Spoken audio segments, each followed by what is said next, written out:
Mi novia me terminó frente a mis compañeros de trabajo para humillarme, pero su caída fue satisfactoria. Antes de comenzar con todo lo que pasó, quiero dejarles un consejo que ojalá alguien me hubiera dado a mí hace 2 años: nunca trabajen en la misma empresa que su pareja. No importa que tan bien estén, no importa que tan maduros crean ser, no importa que lleven años juntos y nunca hayan tenido un problema serio. El trabajo y el amor son 2 mundos que, cuando se mezclan sin cuidado, pueden explotar de maneras que jamás imaginaron. Yo lo aprendí de la peor forma posible, frente a una sala llena de personas con las que tenía que verme la cara todos los días. Pero bueno, voy por partes. Mi nombre es Chris. Cuando todo esto comenzó, tenía 23 años, recién egresado de la carrera de marketing.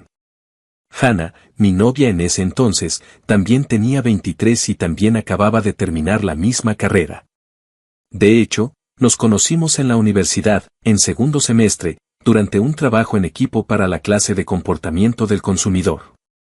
Ella llegó tarde a la primera reunión del equipo, se sentó en la única silla que quedaba libre, que era justo la de enfrente de la mía.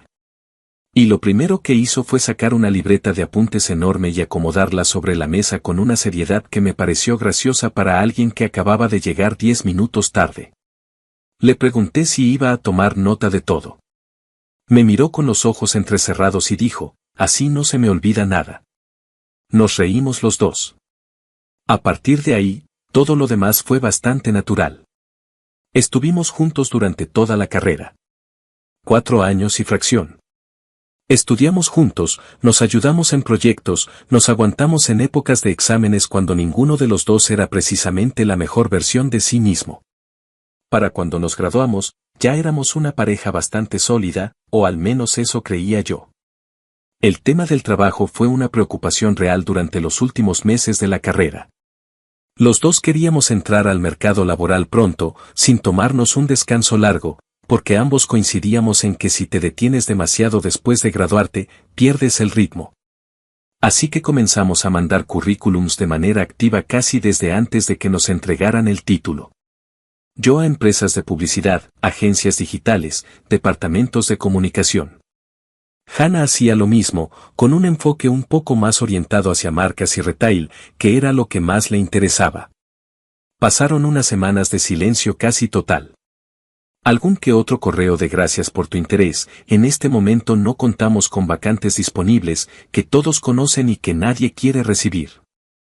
El proceso de búsqueda de empleo tiene una forma muy particular de hacerte sentir invisible. Sobre todo cuando acabas de salir de un ambiente como la universidad donde todo el mundo te decía que estabas listo para el mundo real. Entonces, un martes por la tarde, me llamó Hannah. Yo estaba en casa revisando una oferta laboral que no me convencía del todo cuando sonó el teléfono. Contesté y antes de que pudiera decir algo más que hola, escuché su voz con una energía que no le había oído en semanas. Amor, lo encontré. Me explicó que había visto una oferta para una empresa de consumo masivo con presencia nacional. Una empresa mediana, bien establecida, con un departamento de marketing en crecimiento. La posición era de analista de marketing junior, exactamente para perfiles recién egresados. Le había mandado su currículum esa misma mañana y ya le habían contestado para agendar una entrevista. Y entonces dijo lo que cambió el rumbo de los siguientes 2 años de mi vida. Aparte, dicen que hay otra vacante disponible. Ven, trae tu currículum y todos tus papeles. Los dos podemos ir. Me lo dijo con tanta naturalidad, como si fuera lo más obvio del mundo, que en ese momento no me detuve a pensar en ninguna de las posibles implicaciones. Solo pensé, hay una oportunidad, Hannah la encontró, y me está abriendo la puerta. Eso fue todo. Al día siguiente fuimos juntos. Los dos con nuestros currículums impresos, nuestros títulos, cartas de recomendación de profesores, y esa mezcla particular de nerviosismo y expectativa que tiene la primera entrevista formal de verdad. Nos recibieron por separado, en diferentes momentos. A mí me entrevistó el jefe del área de contenidos digitales, un hombre de unos 40 años, directo y concreto, que me hizo preguntas técnicas sobre análisis de métricas y estrategia en redes. Creo que me fue bien. Hannah quedó en el área de gestión de marca, con otro equipo, otro jefe, otro piso del edificio. Una semana después, los dos teníamos contrato firmado. Al principio, todo funcionó exactamente como uno esperaría que funcionara en el mejor escenario posible. La empresa no tenía ninguna política en contra de que empleados con relaciones personales trabajaran ahí. Siempre y cuando no hubiera una relación de jerarquía directa entre ellos y que cada quien cumpliera con sus responsabilidades de manera independiente. Como Hannah y yo estábamos en áreas completamente distintas, en pisos diferentes incluso, no había ningún conflicto formal. Nos veíamos principalmente a la hora de la comida. Eso se convirtió en una rutina que los dos disfrutábamos. Buscábamos una mesa un poco apartada en el comedor de la empresa, comíamos juntos, hablábamos de cómo iba el día, nos contábamos cosas de nuestros equipos. Era uno de esos momentos pequeños que, cuando la relación está bien, hacen que todo lo demás valga la pena. Con el tiempo, algunos compañeros de nuestros respectivos equipos empezaron a unirse a esas comidas. No fue algo planeado, simplemente ocurrió de manera gradual. Alguien se acercó un día a preguntarnos si podían sentarse porque todas las mesas estaban llenas, y a partir de ahí se fue formando un grupo informal que se juntaba casi todos los días. Para el tercer mes trabajando ahí, Hannah y yo éramos una especie de punto de encuentro social dentro de la empresa. La gente nos conocía como la parejita. Y lo decían con genuino afecto, no con burla. Éramos jóvenes, recién egresados, trabajando juntos en la misma empresa, comiendo juntos todos los días. Para algunos de los empleados más veteranos, eso tenía algo de entrañable, como ver a dos personas en el comienzo de todo. Yo me sentía cómodo. El trabajo me gustaba, mi equipo era colaborativo, y tener a Hannah cerca hacía que la adaptación al mundo laboral fuera menos solitaria de lo que podría haber sido. Ahora tengo que hablar de algo que, si lo pienso con distancia, debí haber tomado más en serio desde el principio. Hannah había sido una persona bastante introvertida durante casi toda su vida y especialmente durante la carrera. No era antisocial, se entendía bien con la gente, pero tendía a mantenerse en círculos pequeños y no era de las que buscaban activamente ser el centro de atención en espacios nuevos. Yo siempre lo vi como parte de su personalidad y nunca me pareció algo que necesitara cambiar. Sin embargo, poco antes de graduarnos, me dijo algo que en su momento me pareció simplemente el entusiasmo de alguien que está a punto de comenzar una nueva etapa. Amor, mi propósito de ahora en adelante es dejar la timidez y ser más social. Ya no voy a quedarme callada en los grupos nuevos. Quiero relacionarme mejor con la gente. Me pareció una intención completamente válida y sana. La apoyé. Le dije que si eso era lo que quería, estaba bien, que yo sabía que podía hacerlo. Y lo cumplió. Hay que reconocerle eso. En el trabajo, Hannah floreció socialmente de una manera que yo no había visto antes. Se integró rápido a su equipo, caía bien, tenía facilidad para hacer reír a la gente, para participar en conversaciones grupales, para hacerse notar de manera positiva. Era genuino. No era alguien fingiendo una personalidad, era alguien que por fin se estaba permitiendo ser más abierta. El problema fue uno solo. Un defecto pequeño, como una grieta en una pared que al principio parece decorativa y con el tiempo termina siendo estructural. Hannah empezó a hacer chistes a mi costa. Frente a otras personas. No de golpe, no de manera obvia desde el primer día. Fue algo que se fue instalando de a poco, casi sin que yo me diera cuenta de cuándo había empezado exactamente. Al principio lo tomé como el tipo de broma interna que tienen las parejas, ese humor de confianza que viene de conocerse bien. Pero la diferencia es que el humor de confianza entre dos personas sucede entre dos personas. Lo que Hannah hacía sucedía frente a una audiencia, y eso cambia completamente la naturaleza de la cosa. El primer ejemplo que recuerdo bien fue durante una comida con 4 compañeros del área de diseño que se habían unido a nuestra mesa habitual. Alguien preguntó cómo nos había ido en la primera semana de trabajo. Yo empecé a contar algo sobre una presentación que había tenido que hacer para mi equipo, y mencioné que al principio me había puesto nervioso porque no conocía bien el formato que usaban. Hannah, sin pausa, dijo, sí, me llamó antes para preguntarme cómo se hacía nudo en la corbata porque se le había olvidado. Todo el mundo se rió. Yo también me reí, porque en ese momento sonó como una anécdota simpática de pareja. Pero la historia no era completamente exacta. Sí le había preguntado por el nudo, sí, pero porque ese día me había dejado el cinturón en casa y le estaba marcando para pedirle que me lo llevara. Y de paso le pregunté lo del nudo porque hacía tiempo que no usaba corbata formal. No era que se me hubiera olvidado como si fuera algo básico que no supiera hacer.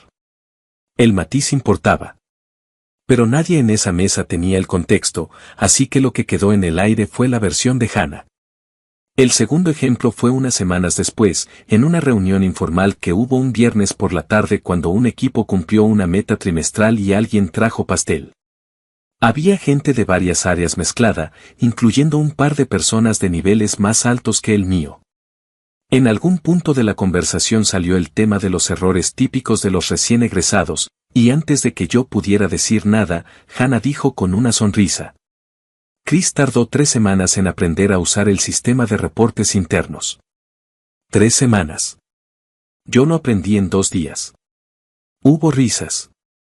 Alguien hizo un comentario amable del tipo bueno, todos empezamos así. Pero el daño ya estaba hecho, porque eso sí era cierto, y sonaba peor de lo que en realidad era. El sistema era complejo y mi jefe mismo me había dicho que era normal que tomara tiempo. Pero fuera de ese contexto, dicho así, en ese tono, frente a personas que incluían a gente con más antigüedad que yo, simplemente sonaba a que era lento o descuidado. Hubo más ejemplos. Como una vez comentó frente a 3 compañeras que yo había quemado los únicos 2 platos que sabía cocinar la semana que nuestra estufa estuvo descompuesta y habíamos tenido que pedir comida todos los días. Como en otra ocasión, cuando alguien me preguntó por un proyecto en el que estaba trabajando, ella intervino antes de que yo terminara de responder para agregar, con una sonrisa, que le había costado trabajo arrancar. Como hacía una pequeña pausa dramática antes de ciertos comentarios, como dándole tiempo a la gente de prepararse para reírse. Cada cosa por separado podría haber sido un mal chiste, un momento de descuido, una broma que no salió bien. Pero juntas, con el tiempo, empezaron a construir algo que yo no quería que se construyera, una versión de mí frente a mis compañeros de trabajo en la que yo era el personaje gracioso de la historia de Hannah. Y yo todavía no sabía que eso era apenas el principio. Si tuviera que identificar el momento exacto en que las bromas dejaron de ser bromas, diría que fue un martes de noviembre, cerca de las 6 de la tarde, en el pasillo principal del 4º piso. Ese día había tenido una de las mejores jornadas desde que entré a la empresa. Mi equipo llevaba semanas trabajando en un rebranding para una de las líneas de producto más antiguas del catálogo, algo que en teoría iba a tomar todo el mes. Pero yo había encontrado una manera de simplificar el proceso de validación visual que nos permitió cerrar la propuesta casi 10 días antes de lo estimado. No fue suerte, fue trabajo real.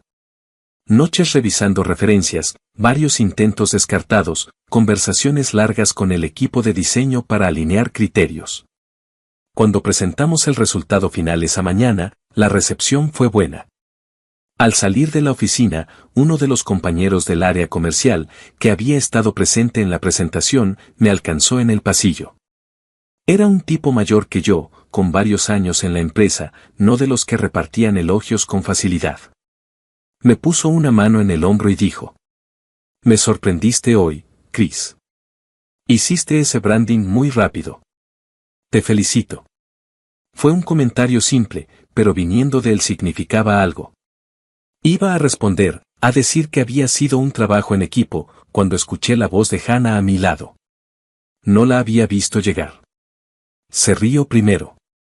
Una risa breve, casi como si la idea le hubiera dado gracia antes de terminar de formularla. Y luego dijo, con una sonrisa dirigida al grupo de 3 o 4 personas que estaban alrededor: «Así es, Chris, hace todo rápido sin importar si está bien hecho o no. Sobre todo cuando estamos en la cama». El pasillo explotó. No es que se rieran 2 o 3 personas en voz baja. Se rieron fuerte, de esa manera que ocurre cuando algo toma a la gente completamente por sorpresa y el filtro social cae solo. Alguien soltó un «ay no», entre carcajadas. Otro se tapó la boca. El compañero que me había felicitado levantó las cejas, soltó una risa incómoda y se alejó con el pretexto de que tenía que hacer algo, probablemente para no ser parte de lo que acababa de pasar. Yo me quedé parado en ese pasillo con una sonrisa que no era sonrisa. ¿Saben esa expresión que uno pone cuando algo duele pero hay demasiada gente mirando como para reaccionar con honestidad? Esa cara de qué gracioso, qué cosas dice que en realidad es una especie de mecanismo de supervivencia social. Eso fue lo que puse. Y me fui caminando antes de que alguien pudiera ver que la sonrisa no llegaba a los ojos. Lo que Hannah había dicho en el pasillo no era comparable a nada de lo anterior. No era una anécdota ligeramente editada, no era un comentario sobre mis hábitos domésticos, no era una broma sobre el sistema de reportes. Era algo deliberadamente íntimo, dicho en voz alta, frente a compañeros de trabajo, en un momento en que alguien me estaba reconociendo profesionalmente. El timín no fue accidental. Ella esperó exactamente ese momento para decirlo. Y eso, aunque en ese instante no lo procesé del todo, lo entendí después. Diciembre llegó con el ritual que tienen casi todas las empresas medianas que quieren mantener un ambiente de equipo, el intercambio de regalos navideño. La organización lo hacía con un sorteo anónimo 2 semanas antes para que todo el mundo tuviera tiempo de conseguir algo. A mí me tocó regalarle a una compañera del área de finanzas. Y a un chico llamado Rodrigo, del equipo de medios digitales, le tocó regalarme a mí. El día del intercambio, en la sala grande donde pusieron el árbol y pusieron bocadillos y música, Rodrigo se me acercó con cara de genuina duda. No sé qué regalarte, Chris. Dame una pista. Era una situación completamente normal. Uno no siempre conoce bien a la persona que le toca y pedir orientación es lo más razonable. Iba a responder, estaba literalmente abriendo la boca, cuando Hannah apareció. Yo te digo, dijo, poniéndose entre los dos con la naturalidad de quien lleva toda la vida haciendo eso. Regálale unos boxers. Rodrigo se rió un poco, pensando que era broma, y luego dijo en tono práctico. Bueno, ¿y qué talla usas, Chris? Volví a intentar responder. Hannah me interrumpió antes de que saliera una sola sílaba de mi boca. Cómprale talla chica. Pausa. La pausa que ya yo conocía, la que usaba para asegurarse de que todos estuvieran escuchando antes de la parte que venía. Él te va a decir que es talla grande, pero la verdad es que no está tan dotado como para llenarlos. Siempre le quedan flojos. La sala estalló. Y cuando digo estalló, no lo digo como figura retórica. Hubo personas que se doblaron. Alguien derramó un poco de su bebida. Una compañera repitió la frase entre risas como si necesitara escucharla de nuevo para creerla. Rodrigo ya ni siquiera estaba pensando en el regalo, solo se reía con los demás. Yo estaba parado en el centro de todo eso. Esta vez no puse la sonrisa. O la puse, pero duró menos de 3 segundos. Agarré mi vaso de ponche, me excusé sin decir nada en particular y me moví hacia uno de los costados de la sala. Nadie lo notó porque todos seguían con el chiste. Ese día, al salir del evento, le pedí a Hannah que habláramos. Lo hicimos en el estacionamiento, los dos parados junto al carro, con el frío de diciembre y el ruido apagado de la música que todavía sonaba adentro. Le dije que necesitaba que parara. Que los comentarios habían cruzado un límite. Que no era lo mismo reírse juntos de algo que ponerme en evidencia frente a compañeros de trabajo en temas que no tenían nada que ver con el trabajo. Que me estaba afectando y que si había algo que quisiera decirme, me lo dijera a mí, en privado, no convertirlo en material para entretener a la oficina. Me miró con una expresión que no era enojo sino algo más cercano a la impaciencia, como si le estuviera interrumpiendo algo sin importancia. Chris, por favor. Solo me estoy divirtiendo. Le dije que yo no me estaba divirtiendo. No seas llorón, dijo. Son chistes. La gente se ríe, el ambiente se relaja, ¿cuál es el problema? El problema era exactamente lo que acababa de pasar adentro de esa sala.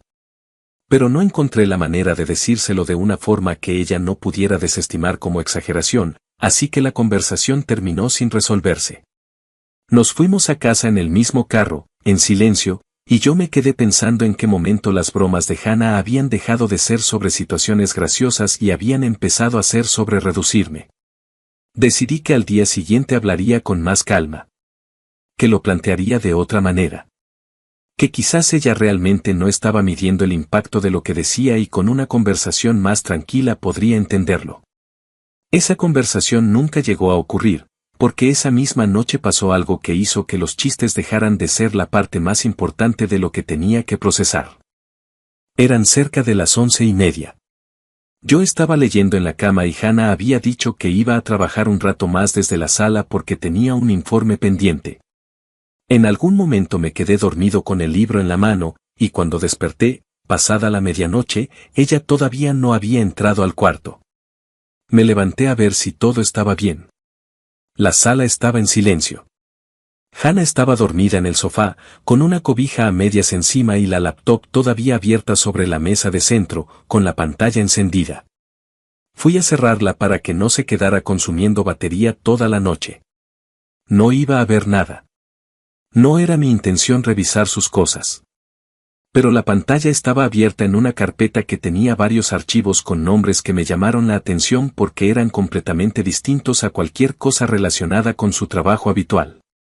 Eran carpetas nombradas de manera sistemática, info-nov, info-oct, compilado-q3, proyectos-siguientes. Me detuve. Abrí uno. Era un documento con un resumen detallado de los proyectos que la empresa tenía planeados para el primer trimestre del año siguiente. No era un resumen vago. Tenía fechas, nombres de clientes, presupuestos estimados, líneas de producto involucradas, estrategias preliminares.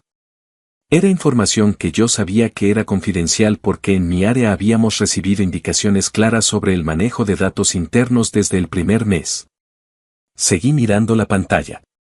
WhatsApp Web estaba abierto en otra pestaña del navegador. La conversación más reciente era con un número que no tenía nombre guardado, solo el número. El último mensaje enviado era de esa noche, hacía menos de 2 horas. Era una imagen. La imagen era una captura de pantalla del documento que yo acababa de abrir. Me senté en el sillón. Estuve un momento sin hacer nada, solo procesando lo que estaba viendo. Luego desperté a Hannah. Ella abrió los ojos con desorientación, vio mi expresión, vio la laptop, y en su cara pasó algo que yo no había visto antes, un segundo muy breve de algo parecido al susto, que desapareció casi de inmediato y fue reemplazado por una calma que en ese momento me pareció extraña. ¿Qué estás haciendo con mi laptop? Le pregunté qué eran esos archivos. Le pregunté a quién le había mandado esa información. Hubo una pausa. Luego se acomodó en el sofá con la cobija y respondió con una naturalidad que todavía me cuesta entender. Solo estoy consiguiendo un poco de ingreso extra. Este tipo me paga por darle información de la empresa. Es la competencia, quieren saber qué vamos a lanzar antes para adelantarse. No es para tanto. Lo dijo así. Con esas palabras.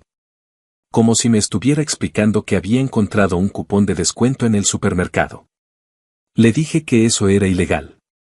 Que lo que estaba describiendo era espionaje corporativo, filtración de información confidencial, y que dependiendo de los contratos que ambos habíamos firmado al entrar a la empresa, podía haber consecuencias legales graves.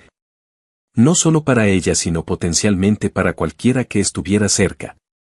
Me miró con la misma expresión de antes. La de impaciencia. Exagerado, dijo. No le estoy vendiendo armas a nadie. Es solo información de marketing. Firmaste un contrato de confidencialidad, le dije. Los dos lo firmamos.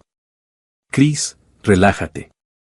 Se acomodó, cerró los ojos, y se dio vuelta hacia el respaldo del sofá con la cobija hasta los hombros, dando por terminada la conversación de la manera más tranquila del mundo. Como si yo le hubiera dicho que me molestaba que dejara los platos en el fregadero. Me quedé sentado en el sillón oscuro de nuestra sala durante un buen rato, mirando la pantalla de su laptop que seguía encendida, pensando en los archivos, en el número sin nombre. En la firma al pie del contrato que ambos habíamos puesto el día que entramos a trabajar. Y pensé que quizás me había equivocado en más de una cosa. A la mañana siguiente me levanté antes que ella. No había dormido especialmente bien. Estuve un rato en la cama mirando el techo, ordenando los pensamientos, decidiendo cómo iba a manejar la conversación que necesitaba tener. No quería que fuera una pelea. Quería que fuera clara. Cuando Hannah salió de la ducha y entró a la cocina, yo ya tenía café hecho. Se sirvió una taza sin decir mucho, como si la noche anterior hubiera sido completamente ordinaria. Eso me molestó más de lo que esperaba, pero me mantuve tranquilo. Le dije que necesitábamos terminar la conversación de la noche anterior. Me miró por encima de la taza. Le dije que lo que estaba haciendo tenía que parar. Que no podía seguir mandándole información confidencial de la empresa a nadie. Que ambos habíamos firmado contratos con cláusulas de confidencialidad muy específicas y que lo que ella estaba haciendo no era un asunto menor ni una interpretación gris de las reglas. Era una violación directa de un acuerdo legal. Y que si no paraba, yo iba a tener que decírselo al jefe, porque no estaba dispuesto a quedarme callado sabiendo lo que sabía y arriesgarme a que en algún momento me vincularan con eso. Hubo un silencio.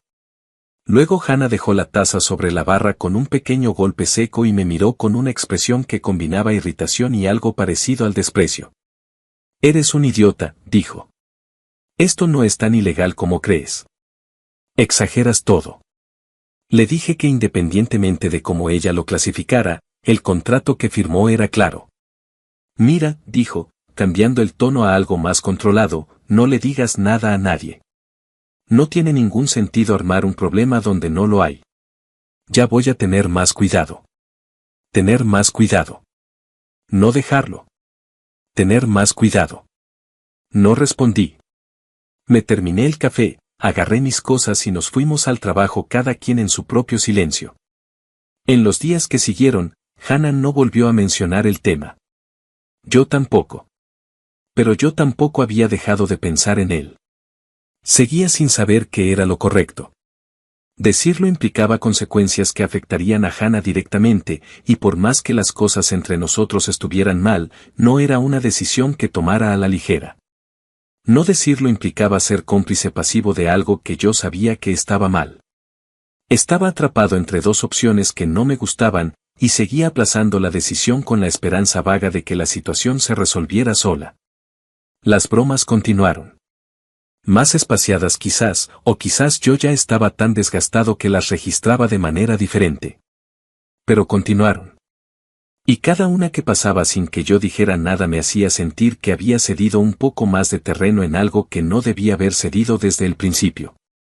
A principios del mes siguiente, la empresa organizó una celebración interna. El director general, que llevaba más de 20 años al frente del negocio, cumplía años.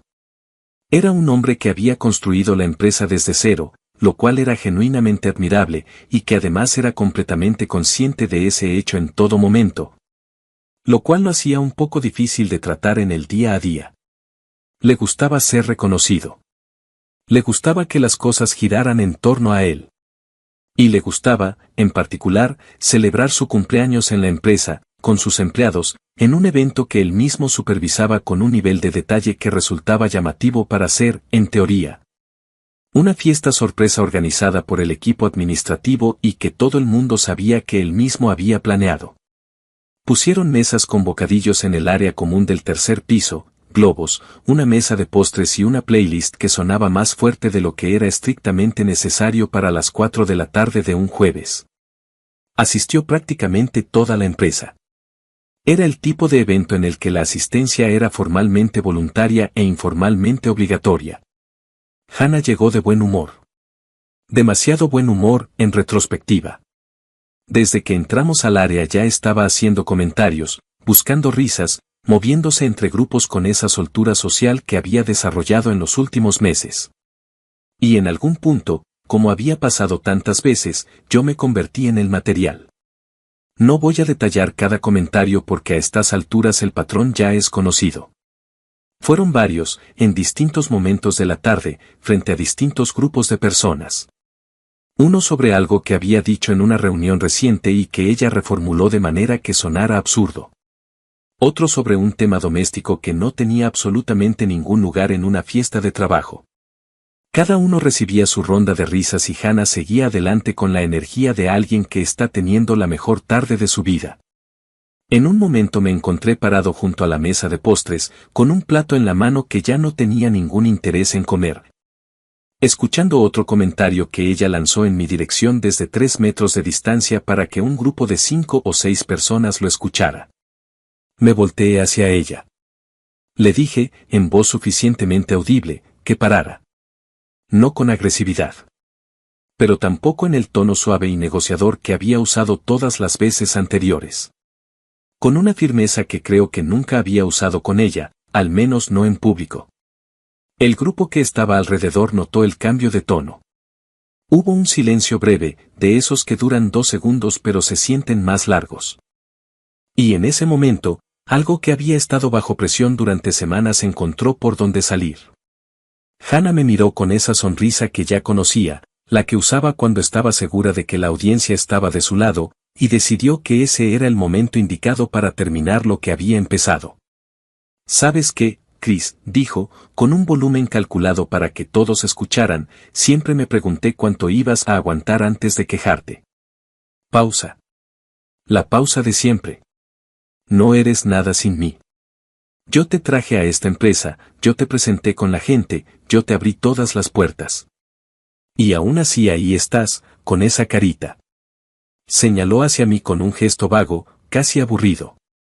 No quiero seguir con alguien tan nenita y llorón. Terminamos. Hubo risas. Incómodas algunas, genuinas otras, de ese tipo que la gente suelta cuando no sabe exactamente qué está pasando pero el ambiente empuja hacia eso. Alguien murmuró algo que no escuché. Otro se rió mirando hacia otro lado. Yo estaba parado en el centro de todo eso, con un plato que ya no tenía ningún sentido en mi mano. Escuchando cómo la persona con quien había compartido 4 años de carrera y 2 años de trabajo me reducía a un chiste frente a 50 personas. Y algo se acomodó en su lugar. Me volteé hacia el grupo. No hacia Hannah. Hacia el grupo, que incluía a varias personas de distintas áreas, y también, parado a unos metros con una copa en la mano y expresión de quien acaba de ver algo inesperado en su propia fiesta, al director. Me importa una mierda, dije. Y lo decía en serio. Pero ya que estamos todos aquí, quiero que sepan algo. Pausa. Hannah ha estado filtrando información confidencial de la empresa a la competencia. El silencio que siguió fue de una calidad completamente diferente a todos los anteriores. Nadie rió. Nadie hizo un comentario. La playlist siguió sonando durante unos 3 o 4 segundos absurdos hasta que alguien la apagó. El director dejó la copa en la mesa más cercana y se acercó con una calma que resultaba más intimidante que cualquier reacción exaltada. Me preguntó qué había dicho. Se lo repetí. Le conté lo que había visto en la laptop de Hannah. Los archivos. El número sin nombre en WhatsApp web. El documento con los proyectos del primer trimestre enviado como captura de pantalla a medianoche. El director miró a Hannah. Hannah me miró a mí con una expresión que no sé cómo describir con precisión. Era una mezcla de furia y miedo que cambiaba de proporción cada segundo. El director le pidió su laptop. Hannah abrió la boca para decir algo, no sé qué, quizás que era su computadora personal, pero no era su computadora personal. Era un equipo de la empresa, asignado a ella al inicio del contrato, como a la mayoría de los empleados de su área. Técnicamente era propiedad de la organización. Alguien del equipo administrativo que estaba presente fue a buscarla a su escritorio. La trajeron en menos de 5 minutos. El director se la entregó al responsable de sistemas, que también estaba en la fiesta porque la fiesta era de asistencia formalmente voluntaria e informalmente obligatoria. Le dijo que la revisara ahí mismo. Tardó menos de lo que esperaba. Los archivos estaban. El historial de WhatsApp web estaba. Los envíos estaban con fecha, hora y número de destino. Hannah, que había permanecido de pie en el mismo lugar durante todo ese tiempo sin decir nada, empezó a llorar. No fue gradual. Fue de golpe, como cuando una persona ha estado conteniendo algo y el momento en que se rompe es completamente visible para todos.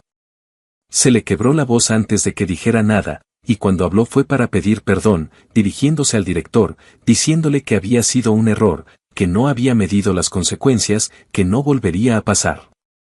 El director la escuchó. No la interrumpió. Esperó a que terminara. Luego le dijo que recogiera sus cosas personales esa misma tarde, que el Departamento de Recursos Humanos se pondría en contacto con ella para los trámites correspondientes. Y que a partir de ese momento no tenía acceso a ningún sistema de la empresa. La despidió frente a todos. En su propia fiesta de cumpleaños. Luego el director me miró a mí. Y ahí fue cuando sentí el piso moverse un poco bajo mis pies, porque me di cuenta de que saber algo y no haberlo reportado de inmediato era también una posición difícil de defender. Me preguntó desde cuándo sabía. Le dije la verdad. Le dije que lo había descubierto días atrás, que había confrontado a Hannah, que ella me había dicho que parara y que yo había cometido el error de no actuar de inmediato. No busqué excusas. Le dije exactamente lo que había pasado. Hubo un momento tenso en que el director no dijo nada. Luego dijo que eso también iba a tener que revisarse. Esa noche fue larga. Al día siguiente me llamaron a una reunión formal con el director y con recursos humanos. Revisaron mi equipo, mis accesos, mi historial en los sistemas internos. Respondí todo lo que me preguntaron con el mismo nivel de detalle que la noche anterior. No había nada que ocultar de mi parte porque no había nada que ocultar. La revisión tomó 2 días. Al final, la conclusión fue que no había evidencia de ningún tipo de participación de mi parte. Mi historial era limpio. Mis archivos eran los que correspondían a mi trabajo. El director me dijo que comprendía que la situación personal me había puesto en una posición complicada, pero que en el futuro, si algo así volvía a ocurrir, la obligación de reportarlo era inmediata. Lo entendí. Lo acepté. Seguí en la empresa. Hannah no consiguió trabajo en los 6 meses que siguieron a todo esto. Lo sé porque vivimos en el mismo sector y las industrias pequeñas tienen memoria larga. El área de marketing, al menos en nuestra ciudad, es más compacta de lo que parece. Las empresas se conocen entre sí. Los directores se cruzan en eventos, en reuniones de cámara, en grupos del sector. La manera en que terminó su relación con aquella empresa no tardó en circular. No como chisme, sino como dato. Del tipo que alguien menciona cuando está evaluando candidatos y le preguntan si conoce el nombre. Del tipo que no necesita ser dicho en voz alta en una sala para que ya esté presente en la decisión. No siento satisfacción en eso. O quizás siento algo que no es exactamente satisfacción pero que tampoco es pena. Es más bien la sensación tranquila de que las cosas tuvieron una consecuencia proporcional. Que las decisiones, todas las decisiones, eventualmente aterrizan. Hannah tomó varias. Decidió filtrar información. Decidió que no era para tanto. Decidió llamarme llorón cuando le pedí que parara. Decidió terminarme en público como si fuera un remate gracioso de la tarde. Cada una de esas decisiones la llevó a donde llegó. La mía, la de no haber hablado antes, también tuvo consecuencias. Estuve cerca de perder mi trabajo por guardar silencio más tiempo del que debí. Eso también me lo cobré a mí mismo con honestidad. Y el consejo con el que empecé este post sigue en pie: nunca trabajen en la misma empresa que su pareja. No porque el amor no pueda convivir con el trabajo, sino porque cuando las cosas se rompen, y a veces se rompen, el radio de daño es mucho mayor de lo que cualquiera de los dos imagina cuando todo está bien. Yo tuve suerte de salir con el trabajo intacto. No todo el mundo tiene esa suerte.